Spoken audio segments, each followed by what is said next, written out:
Of John Bercow, who joins me now. I would imagine you had a close professional relationship with Nancy Pelosi. How do you react to the events of the last couple of days? Mr. Bercow, good morning. Nick, good morning to you. I'm horrified and disgusted by those events. I have, in all candor, to say that I'm not greatly surprised by them. Nancy Pelosi is somebody with whom I did indeed have a good and strong, very cordial professional relationship. She represents the very best of American democracy. The notion that her office should be subject to trespass, should be overtaken, should be defiled, and that somebody should have the sheer effrontery to claim the right to engage in that behavior is abominable. And I think right-thinking people of all political persuasions and of none will come together in horror and justified execration of what's happened in the United States. I'm afraid it's the culmination of a sequence of events, of a mindset, of a type of behavior demonstrated by President Trump over the last 4 years. So I'm sorry to say I told you so, but a lot of people said over a very long period that this was no normal president of the United States. This was a president unbelievably, almost indescribably narcissistic, obsessed with himself, utterly disrespectful of anybody who held an opinion that differed from his own, and inclined ultimately to turn on everybody. He should, of course, be chucked out of office, and if he isn't chucked out of office before his due departure date, I very much hope, in the interests of American democracy and of adherence to principle, that he will be impeached, but we'll have to see. A former friend has been fairly open in condemnation. I speak of Prime Minister Boris Johnson. Did he go far enough, in your view, yesterday, Mr. Bercow? Well, it's a start. I think he could have gone further. I'll take that as a no then, Mr. Bercow. Well, I think that he was a bit slow about it. I think what the Prime Minister said yesterday was welcome, and I respect that. But I think that he took too long about it. And I think that the truth of the matter is that over a period of years, members of the Conservative government were very much inclined and extremely keen to pay homage to President Trump, and some aspects of the Trump playbook have been replicated in the United Kingdom. Not the most extreme elements, I hasten to add, but I think it's most unfortunate that Michael Gove rushed to interview President Trump. Jacob Rees-Mogg said that if he were an American citizen, he would have voted for President Trump. In 2018, Boris Johnson said he thought that Donald Trump could be a contender for the Nobel Peace Prize.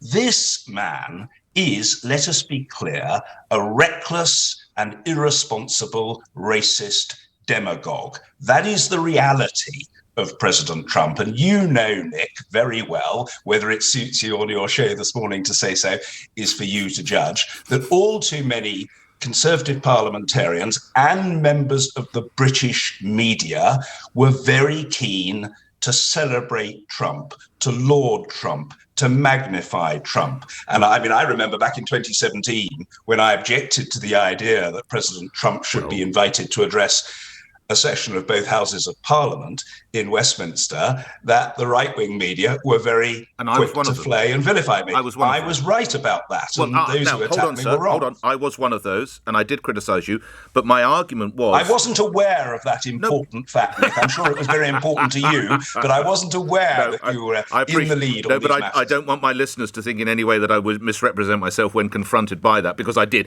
But my argument was, Mr. Bercow, you have to show respect to the office of the president, not necessarily the current inhabitant. Do you at least see my line of argument? I do see that line of argument, but I suppose what I would say in response, Nick, is that there is no unbreakable convention that all presidents and prime ministers from visiting countries are invited to address sessions of both houses of Parliament at Westminster.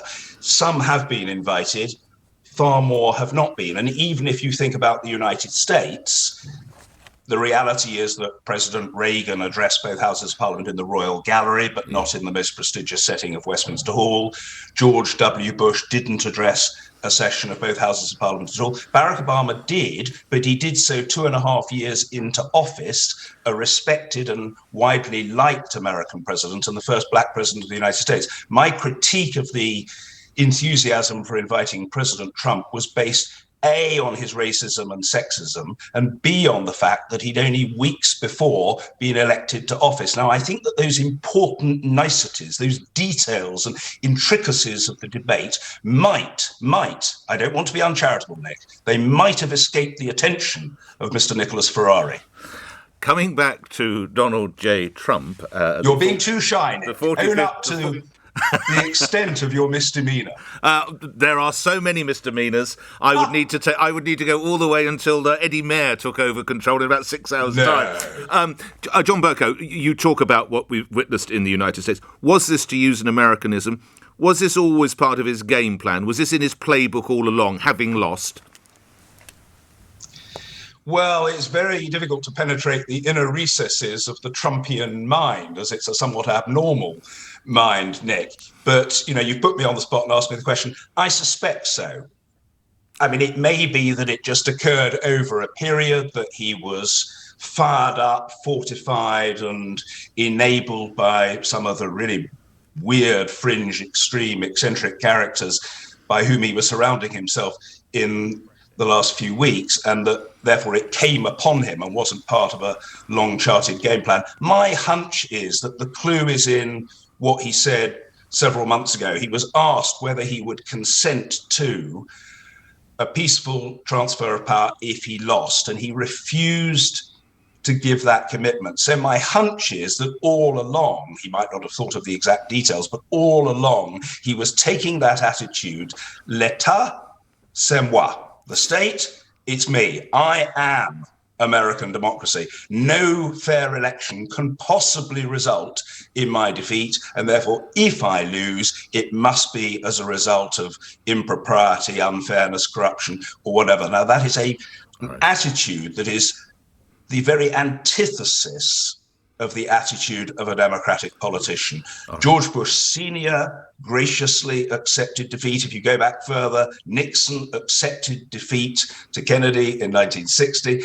Mitt Romney accepted defeat at the hands of Barack Obama and so on. The trouble with this president is it's all about him, whereas public service at its height should be just that, about the public, the service, doing the right thing. And that has to include not just rejoicing in one's victory, but accepting one's periodic defeat. Now, this, just to tell everybody, we're going to be late to the news. Nothing's really changed. Everything's in the hands of the military now. Please God that the great men and women of our army and military bring the vaccinations through. We'll update you on the news in a moment, because I'm enjoying my time with former Speaker John Bercow. Mr. Bercow, you talk about President Trump. You can't call me John, Nick. I always call you Nick. I'm a friendly sort of bloke. Well, OK then, John. You speak about a sense of narcissism. You speak about it being all about him. Some might say, Mr. Bercow, you exhibited some of that in your role as Speaker. Well, I tried to do the right thing by Parliament. I mean, I'm very happy to be judged, and some people will judge me in a positive way and other people will judge me in a negative way. But I hope you would accept, Nick, and I hope that your listeners would accept, that for over 10 years as Speaker, I did the job. I worked extremely hard. I was always keen to be in the chamber, to sit there hour after hour after hour. I did more than my allotted time in the chair. I thought, well, I'd rather be accused of hogging the chair than of being an absentee landlord. And so whether I was a good speaker or not is for other people to judge. Nobody can be judging his or her own cause. But I tried to do the right thing by Parliament, by the public, and by my constituents. Bar.